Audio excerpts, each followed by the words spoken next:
സമ്പന്നമായ ഭൂതകാല കുളിരിൻ്റെ ഒളിമങ്ങാത്ത നിറക്കാഴ്ചകൾ. മണ്ണിനോട് പടവെട്ടി മനുഷ്യത്വത്തിൻ്റെ മഹിതമായ പാതകൾ വെട്ടിത്തെളിച്ചുകൊണ്ടവർ ബാക്കി വെച്ചത് സ്നേഹമസൃണമായ ഇന്നലകളുടെ ശേഷിപ്പുകളായിരുന്നു.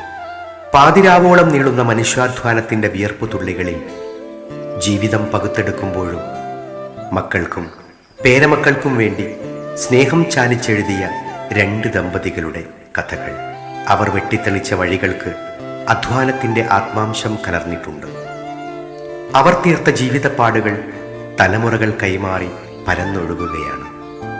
തെങ്ങും കവുങ്ങും പനയോലകളും ഇടതൂർന്നു നിൽക്കുന്ന ദേശം, വന്യമൃഗങ്ങൾ സ്വൈരവിഹാരം നടത്തിയിരുന്ന സ്ഥലം, പശ്ചിമഘട്ടത്തിന് താഴ്വാരത്തിലായി മനുഷ്യവാസം കുറഞ്ഞ ആപ്പാട്ടിൽ പറമ്പിൻ്റെ ഒത്ത നടുവിലായി ഓലയാൽ മേഞ്ഞൊരു തറവാട് വീട് പണിതുകൊണ്ട് തറവേക്കുട്ടിയും ആയിഷയും താണ്ടിയ വഴികളിൽ ഈടുവെപ്പിൻ്റെ നൂറു കഥകളുണ്ട്. പനങ്ങാട്ടെ പ്രമുഖ മുസ്ലിം കുടുംബമായ പുളിക്കൂൽ മമ്മിയുടെ മൂത്തപുത്രൻ ആപ്പാട്ടിൽ തറവേക്കുട്ടിയുടെയും പൂനത്ത് നാലു പണക്കാമാക്കിയിൽ ആയിഷയുടെയും സന്താന പരമ്പരകളാണ് ആപ്പാട്ടിൽ കുടുംബം. കോഴിക്കോട് ജില്ലയുടെ വടക്കൻ മലയോര ദേശമായ പനങ്ങാട് എന്നും കർഷകരുടെ മണ്ണാണ്. അധ്വാനിച്ച് ജീവിച്ചു പോന്നിരുന്ന പഴയ തലമുറയുടെ പിന്മുറക്കാരാണ് ആപ്പാട്ടിൽ കുടുംബവും. ഇവരുടെ പിൻതലമുറയെ അന്വേഷിച്ചു ചെല്ലുന്ന വേരുകൾ അറേബ്യയിൽ നിന്ന് ഇസ്ലാം മത പ്രചാരണവുമായി കടൽ കടന്നെത്തിയവരിലേക്ക് ചേർന്നു നിൽക്കുന്നുണ്ട് എന്ന് പഴമക്കാർ പറയുന്നു. കൊയിലാണ്ടിയിലെയും തലശ്ശേരിയിലെയും കേയി കുടുംബത്തിന് പനങ്ങാടടക്കമുള്ള ഇടങ്ങളിൽ സ്ഥലങ്ങൾ ഉണ്ടായിരുന്നെന്ന് പഴയ ആധാരങ്ങളിൽ നിന്നും വ്യക്തമാണ്. പൂർവകാലത്ത് രാജവംശത്തിന്റെ താവഴികൾ താണ്ടിയ ദേശമാണ് പനങ്ങാടടക്കമുള്ള ദേശങ്ങൾ. അതിനും പിറകിലേക്ക് സഞ്ചരിച്ചാൽ ഇന്നാട്ടിലെ മനുഷ്യവാസത്തിന് മധ്യശിലായുഗം മുതൽ ആരംഭിക്കുന്ന ചരിത്രമുണ്ടെന്ന് കിനാരൂരിൽ നിന്നും കണ്ടെത്തിയ മഹാശിലായുഗ സ്മാരകങ്ങളിൽ നിന്നും കാട്ടിത്തരുന്നുണ്ട്. ആപ്പാട്ടിൽ കുടുംബം എന്ന് പറഞ്ഞാൽ പനങ്ങാട്ട് കാരക്കടങ്കണ്ടി കുടുംബം, ഒരു 100 ചില്ലാണം വർഷം പഴക്കമുള്ള കാരക്കടങ്കണ്ടി കുടുംബത്തിൽപ്പെട്ട ഒരു 5ഓളം പുരുഷന്മാരും ഒരു സഹോദരി മാത്രമേ ഉണ്ടായിരുന്നു. അതൊന്ന് പുളിക്കൂല് മമ്മി പാവ എന്ന് പേര് പറഞ്ഞ ആൾ, അതേപോലെ ഒന്ന് പള്ളിയാറക്കൽ പാവ, മറ്റൊന്ന് മണ്ണാങ്കണ്ടി മുരിയാജിയുടെ പാപ്പ അവിടുത്തെ പാവ, പിന്നൊന്ന് മാണിയോട്ട്. ഇവർക്കൊക്കെ ഒരു സഹോദരി മാത്രമേ ഉണ്ടായിരുന്നത്. അതിൻ്റെ വാപ്പാൻ്റെ ഉമ്മ കാരക്കാങ്കണ്ടി ഉമ്മാണ്. അവരെ സന്താന പരമ്പരയിൽപ്പെട്ട മൂത്ത മകൻ്റെ മകനായിരുന്നു ആപ്പാട്ടിൽ കറിയക്കുട്ടി എന്ന പേരുള്ള, നമ്മളിപ്പോൾ ആപ്പാട്ടിൽ കുടുംബസംഗമം നടത്തുന്ന ആപ്പാട്ടിൽ കുടുംബസംഗമത്തിൻ്റെ പേര് പറയുന്ന വല്യാപ്പ. അതേപോലെ ഊനത്ത് നാലുപണക്കാമാക്കൂർ തറവാട്ടിൽപ്പെട്ട ചെക്കിയങ്ങൽ ഇതിലൊക്കെ പെട്ട അവരൊക്കെ സഹോദരിയായിരുന്നു ആപ്പാട്ടിൽ ആയിഷ എന്ന പേരുള്ള വല്യമ്മ. പ്രത്യേകിച്ച് ഇവർക്കുള്ള സ്വഭാവം എന്താ വെച്ചാൽ സഹോദര സമുദായത്തിൽപ്പെട്ട ആളുകളൊക്കെ ആയിട്ട് വളരെ നല്ല ബന്ധം പുലർത്തിയിരുന്ന ആളുകളായി. ഇവിടെ നാട്ടിൽ പ്രധാനപ്പെട്ട ആളുകളായിരുന്ന ഇടവന ചേർന്ന നായർ, പവളിലാട്ട് പത്മനാഭൻ നായർ, അതേപോലെ ഓണിൽ ചാത്തുണ്ണി, കുന്നോത്ത്, അതേപോലെ പിന്നെ ഒരുപാട് സഹോദര സമുദായത്തിൽപ്പെട്ട ആളുകളായിട്ട് വളരെയധികം നല്ല ബന്ധവും കാര്യവും പുലർത്തിയിരുന്ന ആളുകൾ. അവരായിട്ട് പല വിധത്തിലുള്ള കച്ചവട ബന്ധവും കാര്യങ്ങളൊക്കെ നടത്തി ഒരു സമയത്താണ് എനിക്ക് കാണാൻ കഴിയും. രാജവാഴ്ചയുടെ തിരുശേഷിപ്പുകൾ പേറുന്ന പനങ്ങാട് പൂനത്ത് ദേശം കൃഷിയായിരുന്നു അന്നത്തെ മുഖ്യ ഉപജീവന മാർഗം. നിറയെ വയലേലകൾ നിറഞ്ഞു നിന്ന നാട്ടിൽ നെല്ലായിരുന്നു മുഖ്യ വിളവെടുപ്പുൽപ്പന്നം. വയലിൽ നിന്നും നെല്ല് കൊയ്തെടുത്ത് അത് ഉണക്കി പത്തായത്തിലിട്ട് സൂക്ഷിക്കുകയും ഒരു വർഷത്തേക്കുള്ള ഭക്ഷ്യധാന്യമായി അതുപയോഗിക്കുകയും ചെയ്യാറായിരുന്നു പതിവ്. ജപ്പാനെ കണ്ടു, ജമ്മാനെ കണ്ടു, കുറച്ചങ്ങ് വന്ന് കൂടി ഇഴങ്ങൽ, പിന്നെ അത്യാവശ്യം പിന്നെ കഴിവൊക്കെ ഉണ്ടായി. ആ പാട്ട് പറമ്പന്നെ വലിയ പറയുന്നത് മാമ നമ്മൾക്കില്ലാതൊരു ജമ്മാൻ്റെ ഒക്കെ ഒരു ഇതായിരുന്നു. സ്വന്തം മോഡലായി. നെല്ല് കുത്തിയെടുത്ത് അരിയാക്കി അതുകൊണ്ടുള്ള ചോറും കഞ്ഞിയുമായിരുന്നു പ്രധാന ഭക്ഷണം. കപ്പയും ചേമ്പും ചേനയുമെല്ലാം വീട്ടുവളപ്പിൽ കൃഷി ചെയ്യുകയും അത് പ്രധാന ഭക്ഷണമായി ഉപയോഗിക്കുകയും ചെയ്തു. സഹോദര സമുദായവുമായി വളരെ നല്ല സ്നേഹബന്ധം പുലർത്തിയവരായിരുന്നു പുളിക്കൂൽ തറവാട്ടിലുള്ളവർ. ആപ്പാട്ടിൽ തറവാടിനോട് ചേർന്ന ഓണിൽ ചാത്തുണ്ണി വൈദ്യരുടെ കുടുംബവുമായടക്കം നല്ല ബന്ധം കാത്തുസൂക്ഷിച്ചിരുന്നു. എപ്പോഴും ഞങ്ങൾക്ക് അടുത്ത് വേണം, ഞങ്ങൾക്ക് എവിടെ പോകുന്നത് നോക്കണം, എപ്പോഴാണ് വരുന്നത് നോക്കണം, ഇതൊക്കെ നിർബന്ധ കാര്യങ്ങളാണ്. അതുപോലെ തന്നെ മറ്റുള്ള കാര്യങ്ങളും അങ്ങനെ തന്നെയാണ്. പിന്നെ വെച്ചാൽ വേറെ ഇപ്പോൾ നാളക്കണക്കില്ല എന്ന് പറഞ്ഞാൽ ഉമ്മാൻ്റെ വന്നതിന് അധികമായിട്ടുള്ള ഞങ്ങൾ ഉണ്ടായെന്ന് വെച്ചാൽ കാരണന്മാരൊക്കെ ഞങ്ങൾ കുറയിൽ പേര് നോക്കും കാര്യങ്ങളാണ്. അങ്ങനെയാണ്. പുളിക്കൂൽ തറവാട്ടിൽ നിന്നും കിനാലൂർ തച്ചമ്പുയിൽ പള്ളിക്കു സമീപത്തായി ആപ്പാട്ടിൽ പറമ്പിൽ വീട് വെച്ച് താമസിച്ച തറവൈക്കുട്ടി ആയിഷ ദമ്പതികൾക്ക് 7 മക്കളായിരുന്നു. കൃഷി ഉപജീവനമായി കൊണ്ടുനടന്ന തറവൈക്കുട്ടി അധ്വാനശീലനായിരുന്നു. കാട്ടുമൃഗങ്ങളോടും പ്രകൃതിയോടും പടവെട്ടിയായിരുന്നു കുറുമ്പുയിൽ മലകൾക്ക് താഴ്വാരത്തെ ആപ്പാട്ടിൽ പറമ്പിൽ മണ്ണ് പൊന്നാക്കിയത്. ദേശീയ പ്രസ്ഥാനങ്ങളിൽ ആകൃഷ്ടനായ അദ്ദേഹം സ്വാതന്ത്ര്യ സമര പോരാട്ടങ്ങളിൽ പങ്കെടുത്തിരുന്നു. ആപ്പാട്ടിലെ കുടുംബത്തിലെ ഇറങ്ങുമെന്നതിൽ എൻ്റെ ഓർമ്മയിൽ ചെറിയൊരു അനുഭവം മാത്രം ഉള്ളൂ. ഉമ്മയുടെ കൂടെ അമ്മാവൻ്റെ വീട്ടിൽ മനസാങ്കണ്ടി പോകുമ്പോൾ വലിയമ്മാനെ കാണുന്ന അവസരമൊക്കെ ഖുർആനായിരിക്കും കയ്യിലുണ്ടാവുക. വല്യാപ്പാനെ കണ്ട ഓർമ്മ എനിക്കില്ല, എങ്കിലും അവസ്ഥയിൽ ആണ് കാണാറുള്ളത്. കുട്ടികളോടൊക്കെ ഭയങ്കര സ്നേഹവും കരുണയും കാണിക്കുമായിരുന്നു. ഓലമേഞ്ഞ ഉയരം കൂടിയ വീടായിരുന്നു ആപ്പാട്ടിൽ പറമ്പിന്റെ മധ്യഭാഗത്തുണ്ടായിരുന്നത്. വീട്ടിലെത്തിയവരെയെല്ലാം വെച്ചു വിളമ്പി സ്നേഹം പങ്കിട്ടുകൊണ്ടായിരുന്നു ആയിഷയുമ്മ സ്നേഹത്താൽ ഊട്ടിയത്.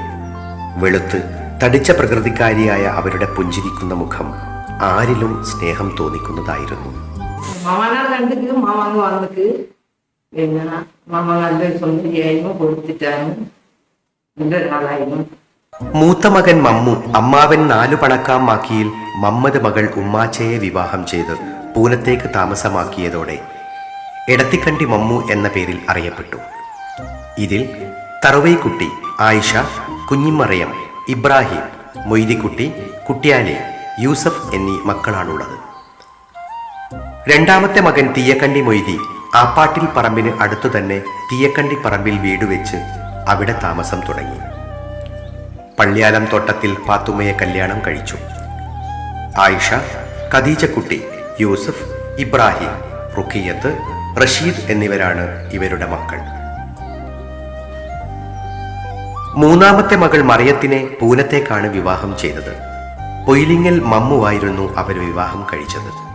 മൊയ്തിക്കുട്ടി, ഇബ്രാഹിം, കുട്ടിയാലി, കുഞ്ഞബ്ദുള്ള, ആയിഷ, ഖദീജ, നഫീസ എന്നിവരാണ് ഇവരുടെ മക്കൾ. നാട്ടിൽ തന്നെയായിരുന്നു 4ാമത്തെ മകൾ ഖദീജയെ വിവാഹം ചെയ്തത്. കിനാലൂർ തച്ചമ്പുയിൽ മഹല്ല് പ്രസിഡന്റും കാരണവരുമായ മാടംവള്ളിക്കുന്നത്ത് ഇമ്പിച്ചി മമ്മി ഹാജിയായിരുന്നു ഭർത്താവ്. ഉണിക്കോയിലോത്ത് കുഞ്ഞിപ്പോക്കർ, പാത്തുമ്മോട്ടി, ഇബ്രാഹിം, മറിയം, യൂസഫ്, ആയിഷ, മജീദ് എന്നിവരാണ് ഇവരുടെ മക്കൾ. പൂനത്ത് കൊയിലോത്തം കണ്ണി തറവാട്ടിൽപ്പെട്ട ചാത്തോത്ത് മൂസഹാജിയായിരുന്നു മറ്റൊരു മകൾ ആമിനയെ വിവാഹം ചെയ്തത്. ഇതിൽ കുഞ്ഞിമറിയം, സൈനബ, മുഹമ്മദ് കോയ, യൂസഫ്, ഇബ്രാഹിം എന്നീ മക്കളാണുള്ളത്. ആപ്പാട്ട് കുടുംബ സംഗമം 5 തലമുറകളുടെ സന്തോഷ സൗഹൃദ സംഘമാണ്. ഇതിൽ ഞങ്ങളെ തലമുറയ്ക്കുള്ളൊരു സൗഭാഗ്യം എന്ന് പറയുന്നത് ഞങ്ങൾ മുമ്പ് 2 തലമുറ, ശേഷം 2 തലമുറ. അപ്പോൾ അതിൻ്റെ മധ്യമത്തിൽ ഒരു ബ്രിഡ്ജായിട്ട് പ്രവർത്തിക്കാനോ അല്ലെങ്കിൽ അങ്ങനെ അനുഭവിക്കാൻ അതിനെ ഉൾക്കൊള്ളാൻ കഴിഞ്ഞ തലമുറയാണ്. കാരണം പഴയ കാലത്തെ എല്ലാ വൈഷമ്യങ്ങളുടെയും അതുപോലെ ബുദ്ധിമുട്ടുകളുടെയും പ്രാരാബ്ദങ്ങളുടെയും ഒക്കെ കഥകൾ മാത്രമല്ല, അതിൻ്റെയൊക്കെ ജീവിത അനുഭവങ്ങൾ ഞങ്ങളിലേക്ക് വന്നിട്ടുണ്ട്. പുതിയ കാലത്തിൻ്റെ മുന്നിൽ വരുന്ന 2 തലമുറകളുടെ ഏറ്റവും പുതിയ നൂതനമായ ആൽഫ ജനറേഷൻ എന്നും അതുപോലെ തന്നെ ന്യൂ ജനറേഷൻ എന്നൊക്കെ പറയുന്ന ഒരു വലിയ വിസ്ഫോടനം സംഭവിച്ച ജനറേഷൻ്റെ പുതിയ അനുഭവങ്ങളും ഞങ്ങളെ സ്വാധീനിക്കുന്നുണ്ട്. ഇതിന് 2-നിടയിലാണ് ഞങ്ങളുടെ തലമുറ. അതുകൊണ്ട് തന്നെ കുറച്ചുകൂടെ പഴയതിനെ ഉൾക്കൊള്ളാനും പുതിയതിലേക്ക് മാറാനും സാധിക്കുന്ന ആളുകൾക്ക് ഇതൊരു കൗതുകമുള്ള ഒരു അനുഭവമായിരിക്കും ജീവിതത്തിൻ്റെ. ആപ്പാട്ടിൽ തറവാട്ടിലെ ഇളയ മകനാണ് ഇന്നും നമുക്കൊപ്പം ഊർജ്ജസ്വലനായി തറവാടിന്റെ കാരണവരായി നിൽക്കുന്ന പൂനത്ത് മനത്താങ്കണ്ടി താമസിക്കുന്ന ആപ്പാട്ടിൽ കുട്ടിയാലി ഹാജി. ഇവർക്ക് റഫീഖ്, റെയ്ഹാനത്ത്, മാലിക് എന്നീ 3 മക്കളാണുള്ളത്. ബന്ധുകൂടിയായ കൊരിങ്ങിലേരി മറിയമാണ് ഭാര്യ. നിലപാടുകളുടെ കാർക്കശ്യതയും ജീവിത ചിട്ടകളിൽ വിട്ടുവീഴ്ചയില്ലാത്ത ചര്യകളും കൊണ്ട് 80 വയസ്സ് പിന്നിട്ടിട്ടും ആപ്പാട്ടിൽ കുടുംബത്തിന്റെ കാരണവരായി ഊർജം പകരുകയാണ് കുട്ടിയാലി ഹാജി. ചെറുപ്രായത്തിൽ ബാപ്പ മരിച്ചതോടെയാണ് പനങ്ങാട് നിന്നും ഉമ്മയുടെ കൂടെ പൂനത്തേക്കെത്തുന്നത്. സഹോദരിയുടെ കൂടെ പൊയിലങ്ങൽ വീട്ടിലും പിന്നീട് ഉമ്മയുടെ സഹോദരി തൊടുവയിൽ ഉമ്മാച്ചയുടെ വീട്ടിലുമായിരുന്നു താമസം.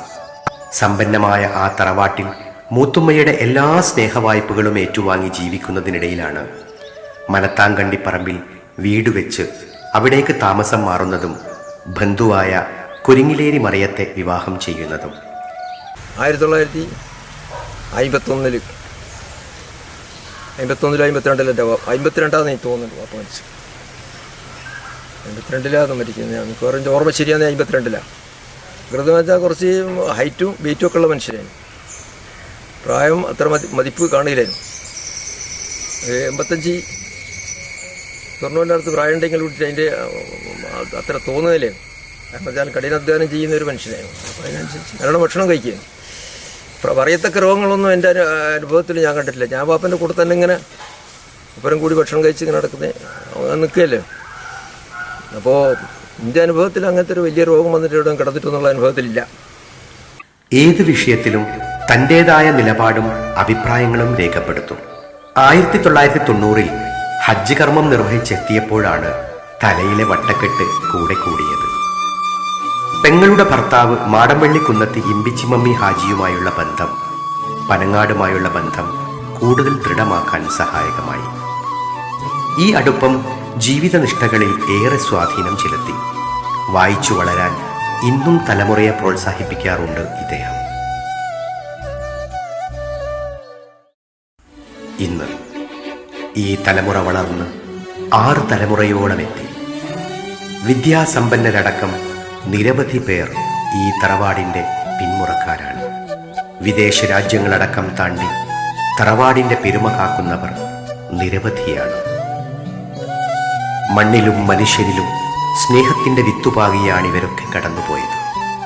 പ്രകൃതി ദുരന്തങ്ങളെ കൊണ്ട് പരീക്ഷണങ്ങൾ നേരിടുന്ന വർത്തമാനകാലത്ത് കൂട്ടുകൂടിയും ഇടപഴകിയും ജീവിച്ച ഇവരുടെ ജീവിതം നമുക്കൊരു മാതൃകയാണ്.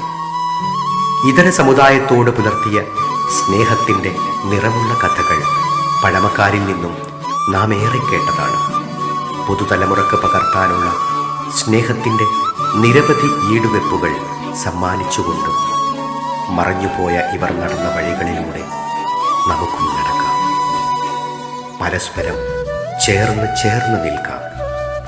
ഒരേ തണലിൽ ഓരം ചേർന്ന് കിസകൾ പറഞ്ഞങ്ങനെ ഇമ്പമുള്ളതായി മാറ്റാം. ഈണത്തിൻ്റെ ഇടചേർന്ന ഈരടികൾ ഇമ്പം തീർത്ത് തലമുറകളെ തഴുകിത്തലോടി നിലയ്ക്കാതെ പ്രവഹിക്കുകയാണ്. സ്നേഹസാന്ദ്രമായ സിംഫണിയായി പടരുകയാണ്. പൂർവികതയുടെ പുണ്യാത്മാക്കളാൽ ശ്രുതിയിട്ടു പാടിയ ആ പാട്ടിൻ്റെ സ്വരമാതിരിയിൽ ജീവതാളം തീർക്കുന്ന പിൻതലമുറയെ അഭിമാനത്തോടെ അവതരിപ്പിക്കുകയാണ്.